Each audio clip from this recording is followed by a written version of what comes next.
So this is the Romine Radio podcast. In the studio, I have my brother's best friend, and he's a good friend of mine. His name is Brother John Spier. How are you doing, sir? I'm fine, and that's spelled S-P as in pumpkin, E-I-E-R.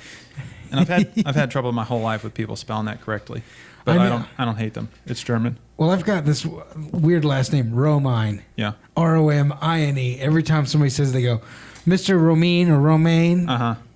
Come on. They're not being careful. People get so lazy. They are lazy. If you're saying my last name, it's usually to collect a bill. Mm-hmm. And they're like, they have no time. Mm-hmm. Hammurabi. They're like, I've seen romaine lettuce. Mm-hmm. That looks kind of the same. It's tasty. They think you're fibrous. That's like, the conclusion come on, they man. come to. A little respect here. It's the internet culture, John. Can't get no respect. That's what Rodney Dangerfield used to say.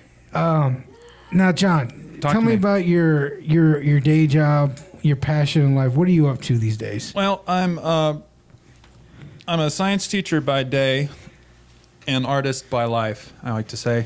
So some people are things by night. I'm an artist by life. Okay. And I think we're all creators. Yeah. And we all create. Sure. And the question is what? I'm creating carbon monoxide right now. Carbon monoxide, well, you need to turn off that internal combustion engine. Don't you? Because you're going to kill us all here in the studio. Well, when you breathe in oxygen, then I exhale. Carbon dioxide, maybe.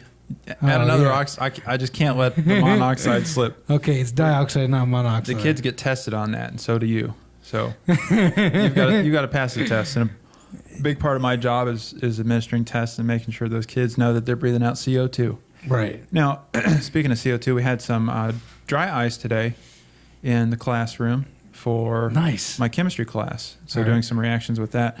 And it turns out CO2 is heavier than air. So we filled up two balloons, equal size, dropped them both. The CO2 hits the ground faster. Wow. Very interesting. I suspected it, and we went ahead and just tested it, dropped them both from the roof, roughly the same size, did it multiple times. Very interesting. So you're a science teacher. Yeah, I'm a science teacher, and our school is really small. So there's one teacher per subject. You got about 10 kids in the class or more? It depends. Right now, my chemistry class has 6. Okay. So it's itty-bitty. I got a 14 kid class and 17. So it's not your inner city 32 kids, balls to the walls. Yeah. There's room. Okay. We can breathe. Nice. It's the biggest room in the school. Now, what got you into that? I mean, you went through college to get to this level, or? Yeah, I did an art degree first, so painter by training. Yeah, and I've been to his house. His walls are covered with beautiful paintings done by him. True story. And he does amazing woodwork too. Yeah, and I got into woodworking to frame the art. So that was the furniture was a secondary benefit. And you can see my work at johnhunterdesign.com. There you go, johnhunterdesign.com. Yeah, not designs. It's just design. It's like some essential thing. It's like a platonic form. Yeah, he does paintings with poems sometimes. Yeah, but more and more. So I'm seeing that they feed off each other and they're better together, and one enhances the other. Right. So I'm really into that. Now, so talk to me about what you got into science. Like, how did you get interested into that? Was there a point in your life where you were like, wow, is it just science that you teach? Yeah, and life skills in general, but I just do that for free. Yeah. But they pay me to teach science, and I'm there and give a motivational speech / rant on occasion. Yeah. But I got into science because I figured it'd be easier to get jobs later on, be more employable, and you got to pay the bills. But it came out of teaching art, so I taught art first, then taught science. So it's something to fall back on. For sure. But the art. Sometimes I fall forward on it. Yeah. And now your brother is an entrepreneur. He is, and always kind of has been. Is it just two of you guys, or you have more brothers and sisters? The older brother. I got a younger brother who just went to basic training, the Army. So he's about 4 weeks in, probably lost 20 pounds of sweat. Already? Yeah, he's 26, and we got to meet him at your birthday party. Right, that was back in January. So he's in South Carolina somewhere baking in the sun. He's cutting weight, man. He is, and he was a runner though in high school. Did like a 5-minute and 15 mile. How's he doing out there? Have you talked to him? I have no idea. We can send letters, I think, but they've cut off. There's like no electronic communication, so you can't buzz him on your cell during basic training. Highly unlikely. He's gonna have a bunch of voicemails lined up, I think, or a full. I'll probably get like a full inbox message if I were to call him. Okay. But he wants to be a paralegal for the Army, for like the JAGs, and maybe going to law afterwards. My sister's in Montana. She's a PA, going to get married in July to a doctor. So we got big medical presence in the family. And that, I think I can attribute some of my interest in science to that. My mom was a chemist, worked at Vanderbilt University in Nashville, went to college there.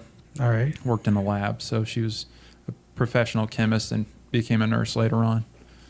And your older brother, he's done all sorts of stuff, a lot of sales. Right now he's like a worship guide at church in Woodland, Weaverville, Woodland Hills Church over there. And he had a candy business. I think he sold it, though.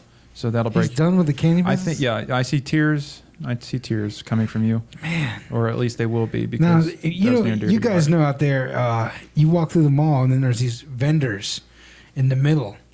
He was one of those guys that said, hey, yep, come here. And I didn't know he was related to you at the time, I don't think. No, he has a good way of seeming different. He had these German gummy bears. He totally sold me on it. Probably not made in Germany when he thought. I think if we're honest, they're maybe like Southeast Asia, if I had to guess. I mean, if they can cut down trees and ship it over to China and make plywood and sell it at Lowe's and it says made in China, they've got the labor. They've got us beat there. So why not gummy bears? Well, he had the Haribo. And I'm a big gummy bear guy. Some people say it's a lazy candy. There's nothing to it. You just, like, with M&Ms, you have a hard shell with the candy middle. It's a little bit more complex. But with a gummy bear, it's like, here's a gummy bear in a mold, and, chew on that. And you're a science guy. Tell me about gummy bears. I mean, what is that made of? Sugar mostly. Corn syrup, maybe guar gum. I don't know. So some kind of thickener. It's like a really viscous liquid. I've heard gelatin. Gelatin, I believe it. I made some gelatin today. And what's fun about gelatin is you can pour it in like a graduated cylinder and keep the majority, the bulk solution in a separate beaker or flask. And it doesn't gel up as fast, so it's more fluid. You can swirl it around. Then you could take your graduated cylinder. It's like a tube, and go over and act like you're going to spill it on a student, but it's already set up in a gel, and it kind of freaks them out. So I did that a couple times today. I heard that they use horse bones. To make gelatin powder. I think hooves, probably hooves. Hooves? Yeah, they're like protein, kind of like your fingernails. So you're made out of proteins, like your hair. So you could probably grind up your fingernails and boil them, and it wouldn't surprise me if it would thicken your soup. I can see that happening, or making glue. You could certainly take your hide too. You make glue. And I learned this as a painter using rabbit skin glue. So you take and stretch a canvas, but what makes the canvas really tight is not the stretching process, it's the shrinking of the hide glue. So kind of like when you're making a drum, the hide shrinks. So you put the linen on the canvas and the frame, stretch it pretty tight. And the rabbit skin glue is brushed on warm rabbit skin. And I don't know, they must kill a lot of rabbits. Well, let's talk about some of the disturbing things in society that we accept as normal. As far as like killing rabbits? I remember rabbits' feet and vending machines. You could pay a quarter. Yeah. I heard a joke once that if rabbits' feet are so lucky, then why is this guy in like a machine, Well, like I hear like soap or stuff is made out of whale fat. Maybe it used to be. Maybe that's how it started. Mm-hmm. What about women's makeup? Women's makeup. I mean, give me some shocking scientific ingredients that are used in common day that would kind of disturb people if they actually knew what was going on. You know what I'm saying? Well, I think we've all heard that, like bat poo's in it, guano, but I've never really looked into it. What is that? Guano, bat poo? A guano. Guano, Guano. This is what I've always heard. So this is sort of anecdotal. Now, my students they think I know everything. And I don't know if you're coming from that point of view. I mean, you're not my student. Maybe we're all each other's students. I think there's some truth to that. But I like to tell them, well, I don't know everything, but I can, I'll give it a stab. But I can tell you about the pigments. Okay. So skin tones are pinks and reds, kind of whites and yellows. And a lot of those are coming from the earth. So I can tell you that the coloration in makeup is largely earth-based and, from ground-up minerals. What's holding it together, I don't know. Waxes, stuff like that. Right. So like red lipstick is colored by blood. Probably not. It might be iron. So iron makes your blood red. Even though your veins look blue, it's the fact that it's below your skin that makes it look blue. Okay. Okay. So a common misconception that blood is not red until it, is exposed to air, like if you slit your throat or something accidentally. Right. So a science teacher, maybe they're a step away from able to make meth. Chemistry isn't hard. You find the patterns and then you apply it to individual instances. And we do thermite reactions just about every week, or throw sodium in water, and there's something to be learned from it. And there's as far as meth goes, I haven't really looked into the ingredients of meth, but you're not the first to inquire as to pretty much just rat poison, battery acid, Clorox. I have sulfuric acid, which I think is in batteries. I've heard sulfuric acid, and sodium hypochlorite, which is in bleach. Yeah. And as far as rat poison goes, I don't know. Maybe it's crazy, man. Like chemistry, it's such a powerful thing. I was looking on Yahoo Answers one night. Probably a reliable source. And they were talking about how to make MDMA. MDMA. Now, I was thinking of the "Push Your Love Girl" by Justin Timberlake on his recent album, "The 2020 Experience." Yeah, his MDMA. They gave you step by step in this Yahoo answer. Oh yeah, they said, "Listen, you need to take a college course, but we're going to give you the recipe." And it was like, okay, I'm going to try to read this. And as I went through, it turned out there was more than like 30 steps. Oh yeah, chemical synthesis is ridiculous. And I'm good. Yeah, and you gotta like. You build piece by piece. I remember taking organic chemistry, carbon chemistry. There's like 30 million carbon compounds out there. And on tests, having to kind of mentally reverse engineer compounds and build them. Mm-hmm. So to list the steps, the chemical processes you'd have to go through to get X, starting with Z. And so different process will put on one part or take off another part or replace one part with another. And it's really predictable. But once you learn all the steps, it's just it's not really difficult conceptually. It's kind of arduous. There's a lot to keep up with, and not mix things. But I've even saw like on the net. There's they've turned making like chemical compound like H2O, for instance. That's a compound made up of a pattern, and they make games on the internet. I don't know if you heard about this, where they say. They teach you how to connect these things the right way to make like a DNA strand or some sort of like compound strand, which is very complicated, by the way. But they've simplified it to say, okay, these are the way these things should match up, and we're going to give you this random order, and we need you to make it right. And then you press test, and if it goes through, you win the game, and you've actually contributed to science, because what they need is organic. They need organic patterns made by, a computer can do it, but it takes a lot longer. But with the way they've developed this thing, there's a whole community of people that can get on there and actually contribute to science that way. Interesting. I don't know if you heard about that. Sort of a chemopedia. But it's interesting to think, like, this is what's making up our lives, these little molecules and stuff. They're a big part. So, like, if one of our listeners, they see a table or something, are they really looking at a table? What are we seeing there? Well, that's an interesting question. Like, how does seeing work?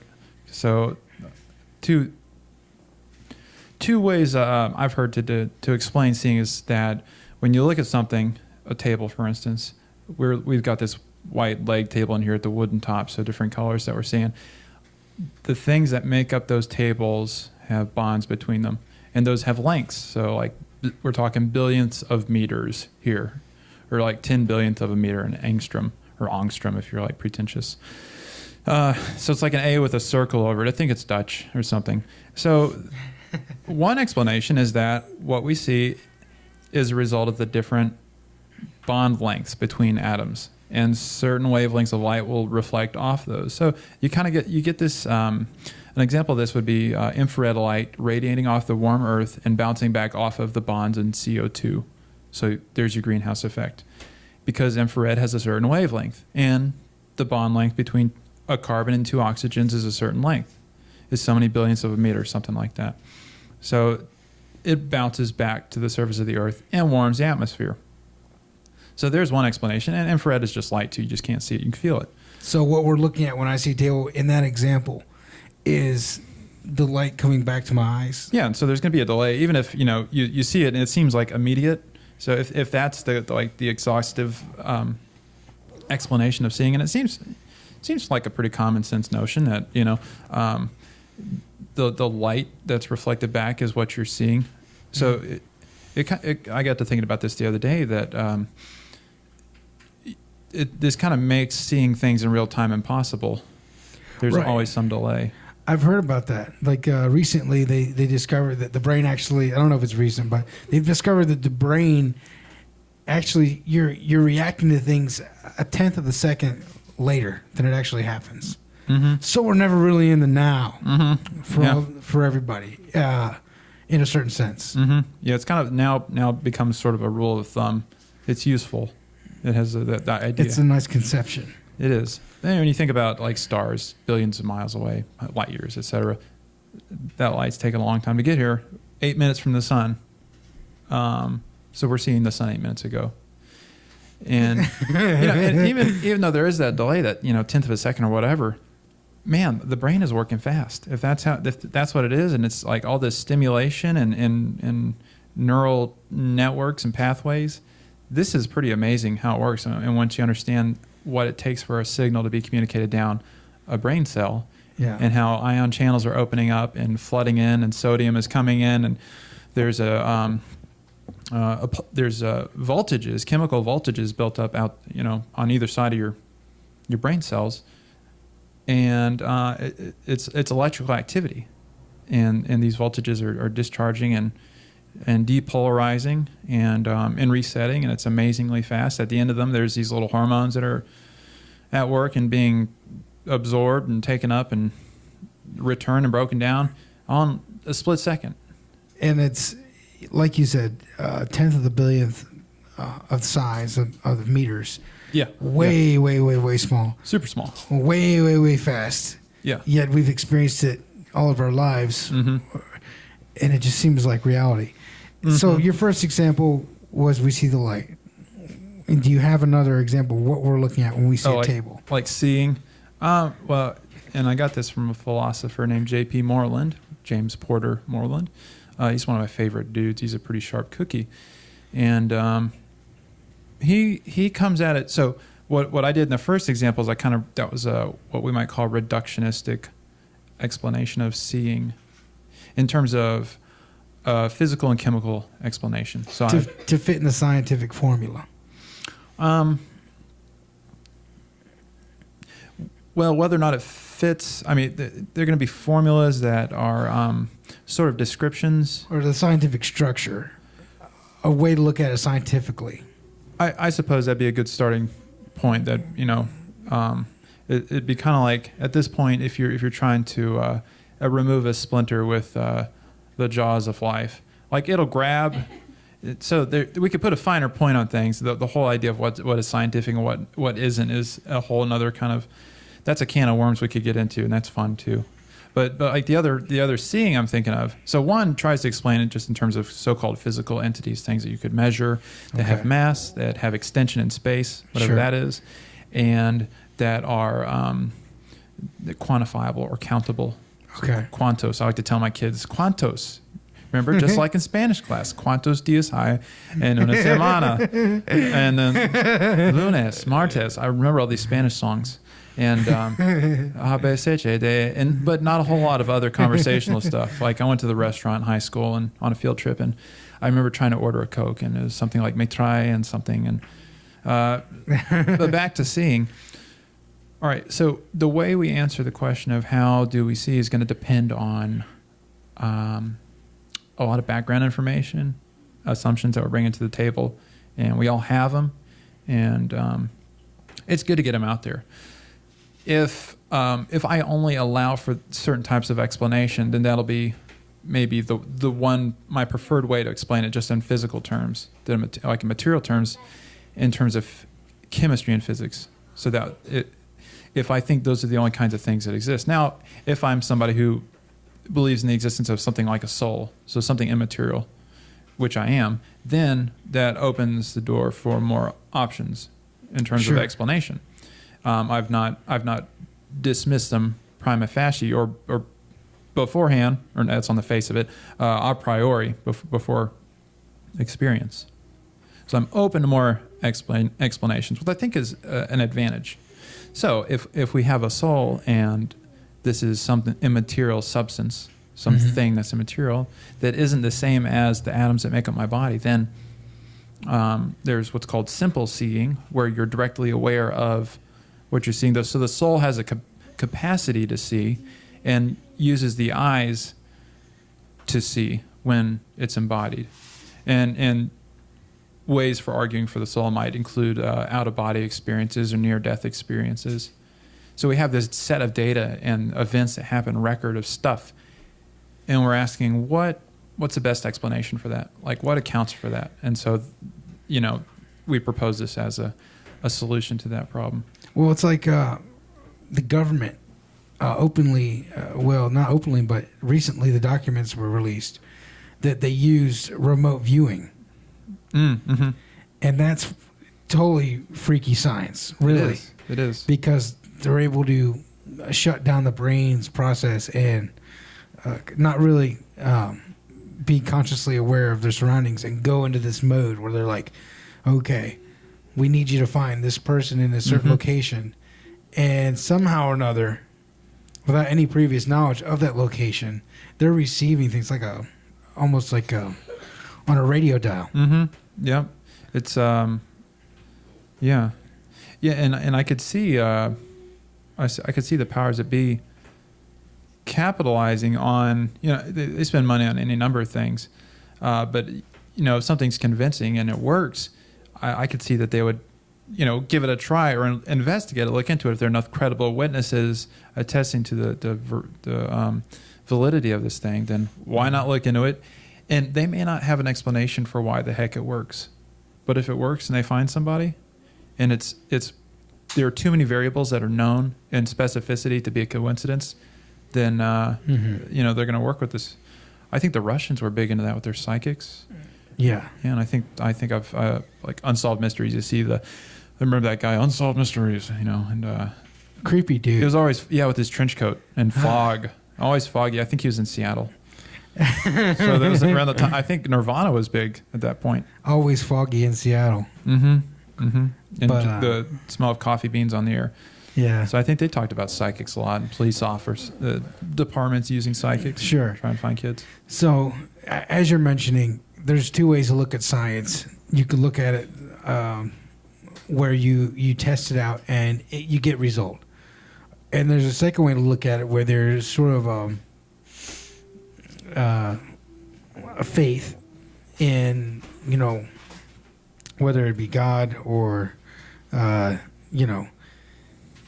something that's not really scientifically provable. But one of the things I think interesting is that in science and in religion, both of them have their own set of questions that can't be answered. There's still mysteries. Mm-hmm. And I think one of the more interesting things is, consciousness. Mm-hmm. It really can't be answered, even from the beginnings of science. People are having neurologists, brain scientists. They're having a hard time with that, with consciousness. And when they try, and it's interesting how much you see this kind of being dealt with in robot movies or movies with computers. With Johnny Depp's coming out with one here soon. That's right. Where they upload him, and he goes viral and he starts trending everywhere, trending people to death. Yeah. And I was thinking about that, and I'm glad that I've kind of grappled with that idea of consciousness anyway at some point, and heard some good kind of points of view about it, that brain scientists are having trouble with consciousness because there are properties of consciousness that aren't properties of brain states. So with your brain, you look at the nerves and the brain cells and the C fibers and all the different parts, and they have different properties. So extension in space, they have their arrangement in relation to each other, a level of connectedness. They occupy a certain region of the brain, and so there's certain activity here and there when you're smelling an orange or whatever. So there are those physical properties again. So we return to here's a way to explain the consciousness, they're trying to explain it in terms of brain states. And I think consciousness gets difficult and hairy for us, and a recalcitrant problem, one that won't go away, when you confront the fact that with consciousness and thoughts, there's intentionality. In other words, your thoughts are about something, or you're thinking of something.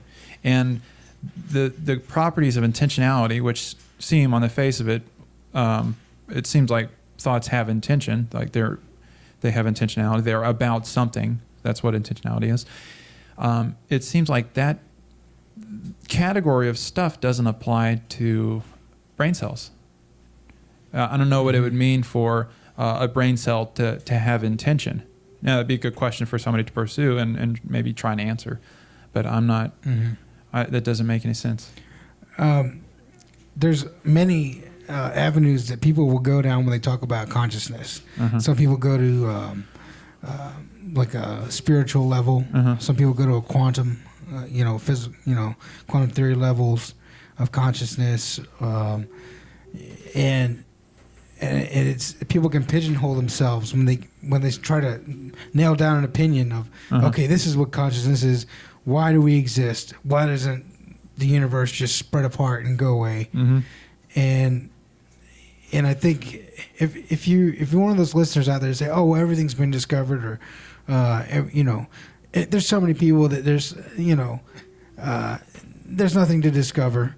This is major because it's something that everybody experiences.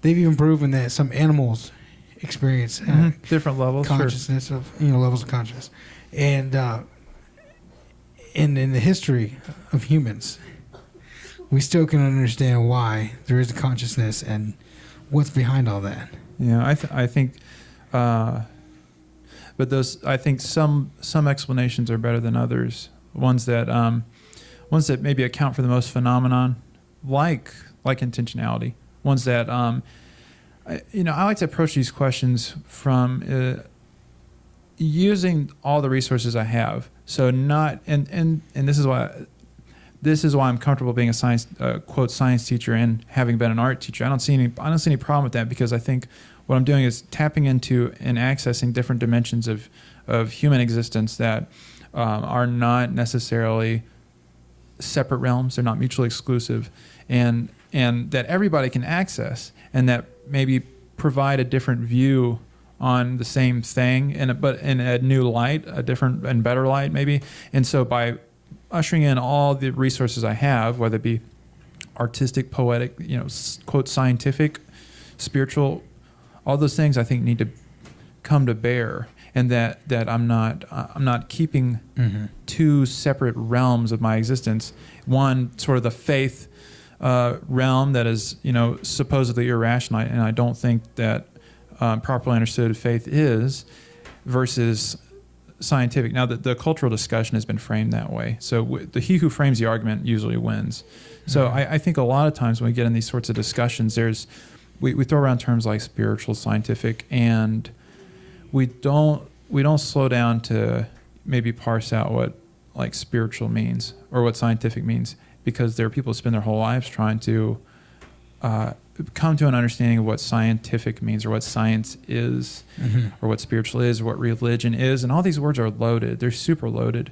Yeah. And I hesitate to the last thing I want in my classrooms, for instance, and we get into lots of conversations like this, the last thing I want is just for like 18 kids to kind of be talking in unison and nobody listening. And that's like really a horrible format to have like a deep conversation. So all the time I'm asking kids to stay behind and we'll talk after class, something like that. And sometimes they do. I can really clarify one-on-one. So, a lot of the public discussions aren't really helpful in these matters. Public debates, when you have two people debating on like a college campus, the atheist versus the Christian or something like that, neither one of them is going to leave with a changed mind. That's not what the debates are about. They're about throwing the issues out and helping people to be conversant in them. It's for the audience listening in. So, I would, I'd say something like spiritual, that needs to be parsed out. Science needs to be hammered out more, and we really got to. I'd like to see in the public discourse more more attention given to clarifying terms first, and make sure we're on the same page, first of all. Because when I say consciousness, I might mean something else. Like, I have 5 states of consciousness in mind that I can think of, okay? So I have thoughts, desires, sensations. Gosh, what are the other 2? I haven't thought about this in a while. Thinking being one of those states. So thoughts, desires, willings, so endeavoring to bring something about. In other words, if I choose to raise my arm, that's an endeavoring, that's a willing. It's an act of will. Sure. So will, desire, thoughts. Crap. So there's 5. What were they? So those are the kinds of things, and that's sort of an ostensive definition. If I ask you to define yellow, you pointed to banana. So it's not really like telling me what yellow is, but you're pointing to an example of it. So I think by giving examples of the thing, consciousness, then we start to be able to form a definition. So that's kind of what I'm working with when I talk about consciousness. Okay. Well, my initial start of that conversation was about what is the driving force behind the physical body. The driving force behind physical body? I think a lot of that could be discussed in terms of just physics and chemistry. So the intake of energy and cycling of energy in matter. Well, like, so maybe beyond that would be like free will. Mm-hmm. And that needs to be cashed out too, because a lot of people just throw out these key terms. Uh-huh.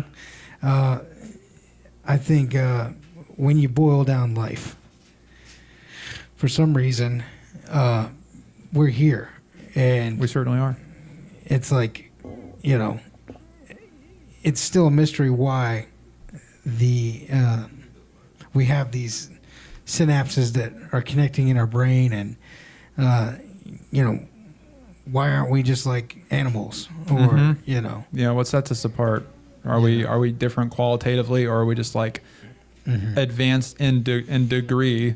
Like an advanced ape, not really different in kind. And not just that, like, and I think maybe our viewers have experienced it when they're feeling bad or they've had a bad day. Mm-hmm. These things sort of like replicate themselves throughout their day. Mm-hmm. Things just keep getting worse. Or if they focus on or if they make a good intention to say, okay, well, I want to have a good day. Yeah. Then things are going to go better, and they start to.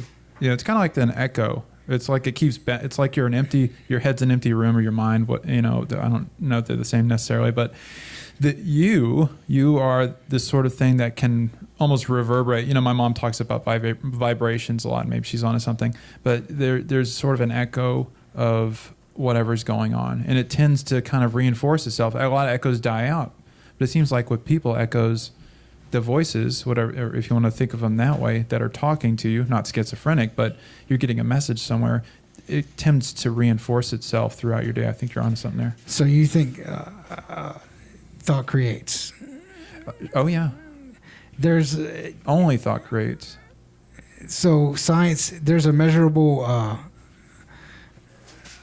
what was it? The body actually creates electricity. If you were to hook your body up to a meg meter or whatever. Yeah, moving charges equal electricity. So moving electrons, that's electricity. When you plug something into the wall, you got electrons running through the metals really fast. How much electricity do you think a body, like a heart, creates? Well, people can measure this. You can take heart muscles, myocytes, I think they're called. Is that right? Like an EKG or something. Yeah, electrocardiogram. You're measuring the electrical activity of the heart. So your heart muscles are really incredible. They've got little built-in pacemakers, and they've got these little kind of leak channels, and they leak ions. And when there's a certain voltage or potential difference, so you have one charge amount on one side of a membrane, then a charge on the other. Once you reach that limit, then there's a discharge of the ions. It equalizes again, and you have the contraction of the heart. So it's all in unison and coordinated, and it's involuntary. So it's just a function of these little leaking channels of ions or something like this, and your heart pumps. Now, it can speed them up or whatever, different hormones get going. You start running, your body's like, okay, we're running now. We need to up it. Mm-hmm. And so you go. So definitely there's electrical activity, which is why you die when you touch a mast and a lightning bolt hits the thing and it goes through your arm, through your heart, when you're all wet on the inside. So the electricity likes the inside of you. Yeah. It goes right through and screws your heart up.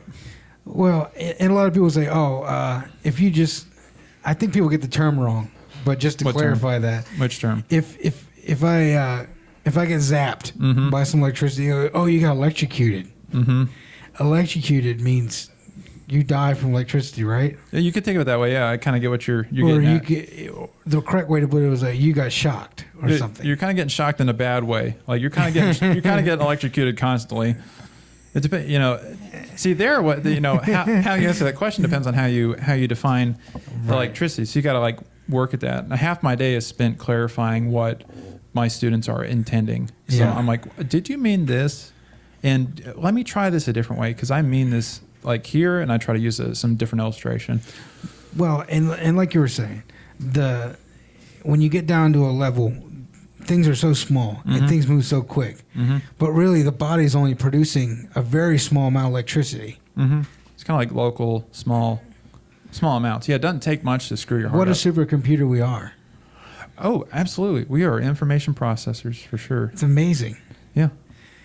I mean, how much do you think we can actually store up there? I mean, in our brains, through our whole lives. Gosh. How come we can't remember when we were born? Mm-hmm. Yeah.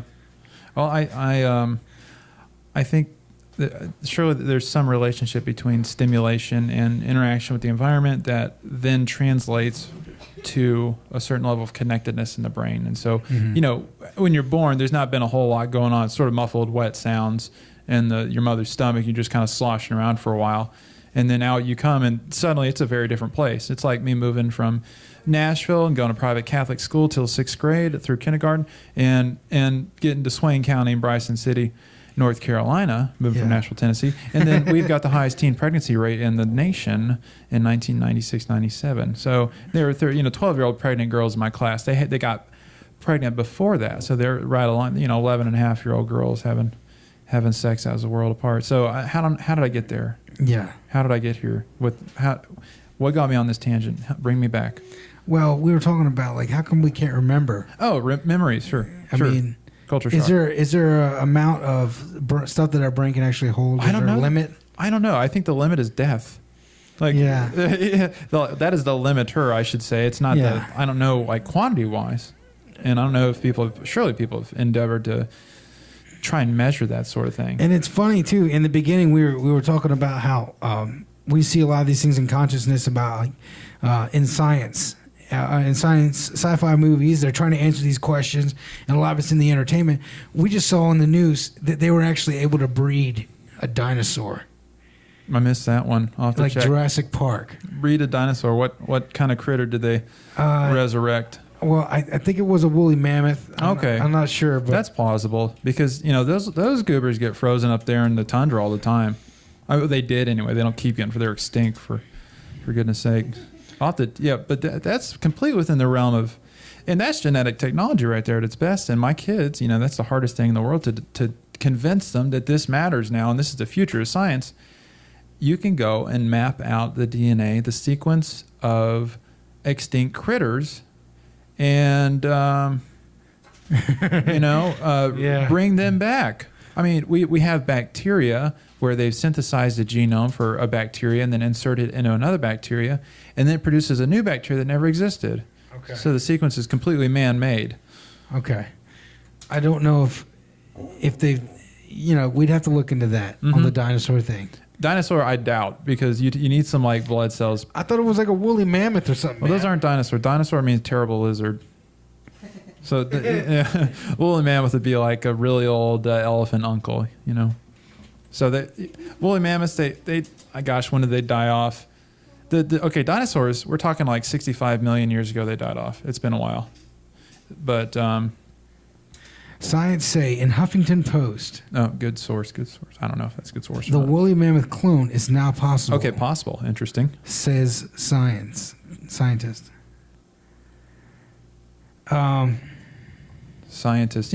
It's interesting. One thing I have observed that I've been teaching high school science for 3 years is you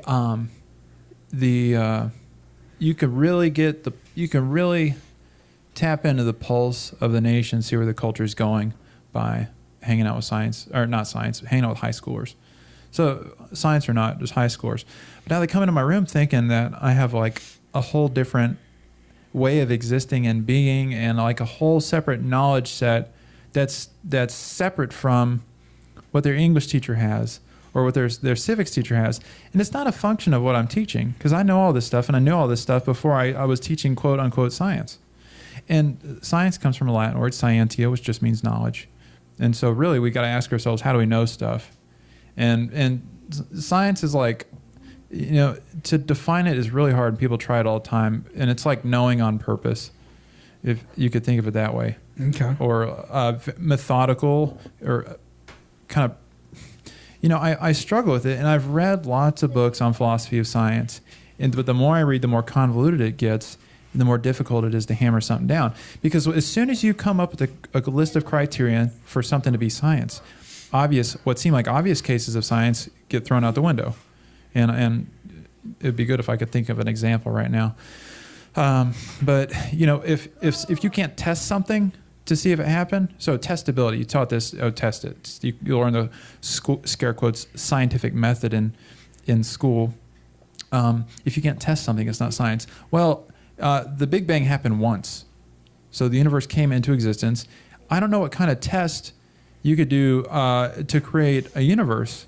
That seems like it'd be difficult to set that up. Pretty dangerous. Dangerous too, yeah. Yeah. I mean, it was really hot. If you have all of matter at one point being shrunk down to the size of a grapefruit. Well, that's interesting. You mentioned that too, because like they had the Hydrogen Collider. Mm-hmm. And that was a way they discovered the Large Hadron Collider and the Higgs boson, I think, was what you're gonna say. And there is a way to discover the subatomic particles. Yeah, they think the patterns of them. Yeah, they think, like evidence of what they would decay into, like decay products. Yeah, that's dangerous stuff. It seems it's high energy because they're getting like people thought it was the end of the world, like they were going to create a black hole. Right, and it was fodder for movies. So you get like Da Vinci Code 2 coming out with Angels and Demons. Here we go. Ewan McGregor, right? Right? You can't do it. You're playing God in there. Yeah. Get out of the tunnels. He didn't sound like that at all. That was kind of an exciting movie. But the guy lost his eye, man. Remember that part? Yeah. Yeah. Spoiler at the beginning. I think it's funny too. Like you have and I know that Albert Einstein should be held in high regards because he discovered a lot about theory of relativity and stuff like that. But this is the dude who made the atomic bomb. He was involved. Is that bad? Does that make him a bad guy? There were a couple dudes. Does that make him bad? I don't know. It's a hard question to answer.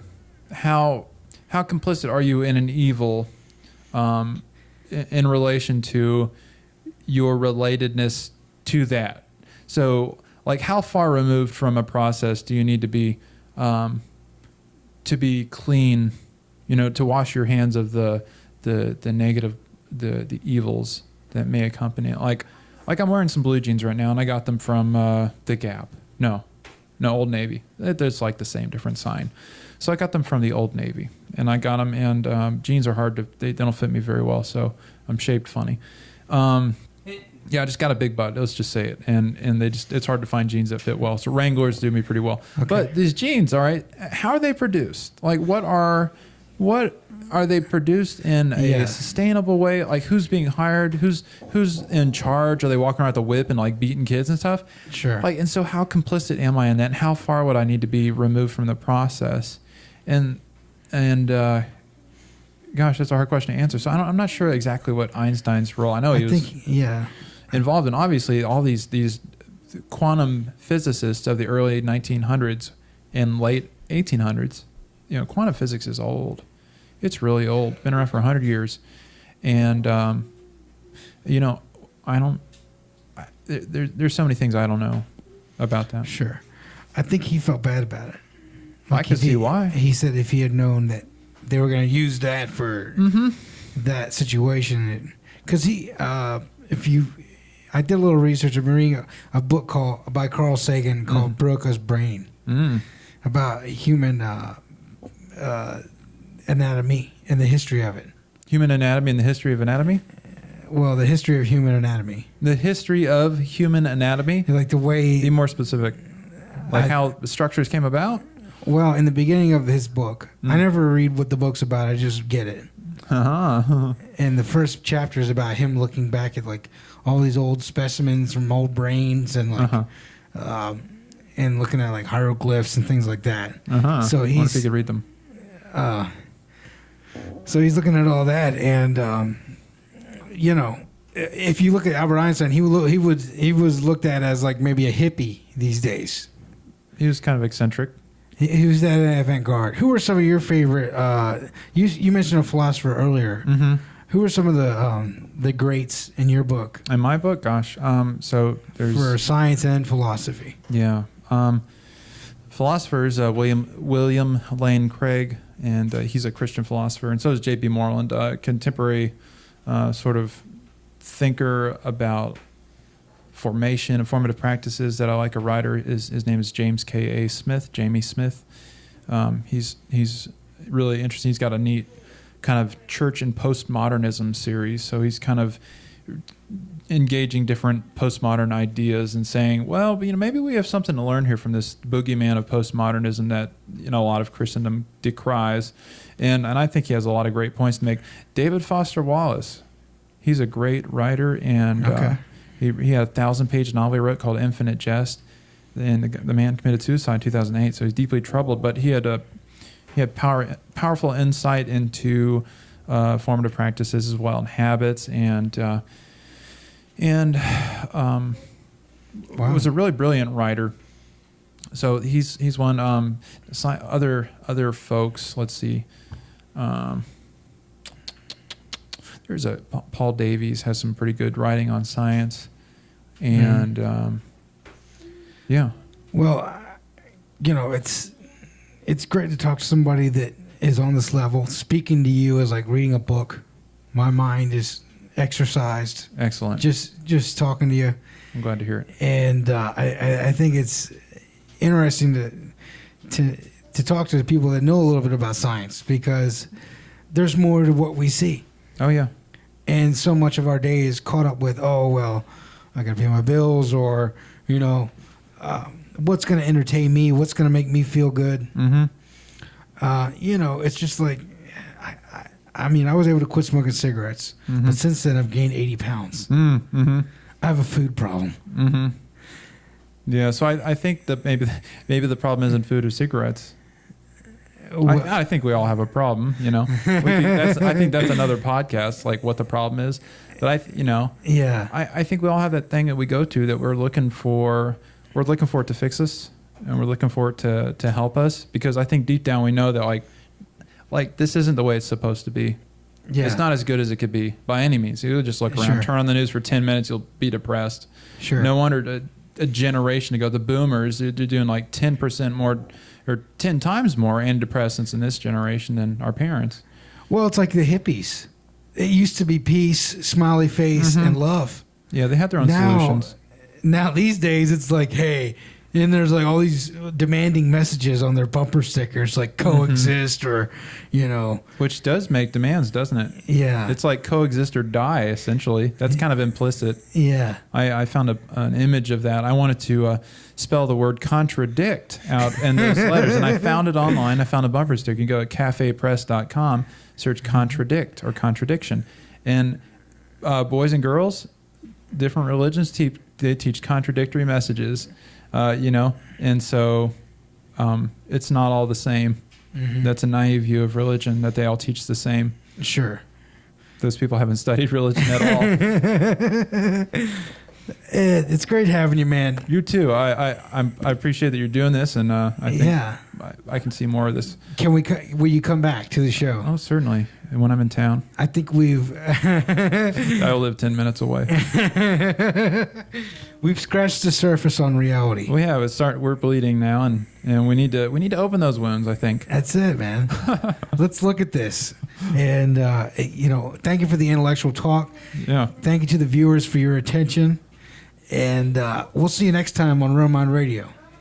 Right on. Hey, and listen, John, do you want to tell anything to the people before you get out of here? Gosh, the people, maybe let's end with a little poetry. Okay, let's do that. Okay, and you can go to johnhunterdesign.com. Check out his stuff, man. John Hunter Design, no S.com. That's right. This poem is called Magic Markers, and then I did a painting. You can't see it in Radioland, but I did a painting of some clouds and a rainbow. And it's not cheesy either. I don't like cheese. I mean, I like it, but not that kind of cheese. Yeah. So here we go. Magic Markers. The shifting marks, the lights, the darks, mysterious, coy, serious joy, enter the air, cumulus, voluminous. The refracted arc, waters, drops, spark. No real location, fragile coloration. The time angle perfect for red and azure's trick. Ground and sky interface sharing in light's grace. Delineated undersides shaded. Rolling on now, wind current aided. The storm over. Sun's new disclosure. By John Spier. Thank you, sir. You got it, brother Jesse. We'll see you next time. And as we always end our podcast with, this funny little saying, the princess is in another castle.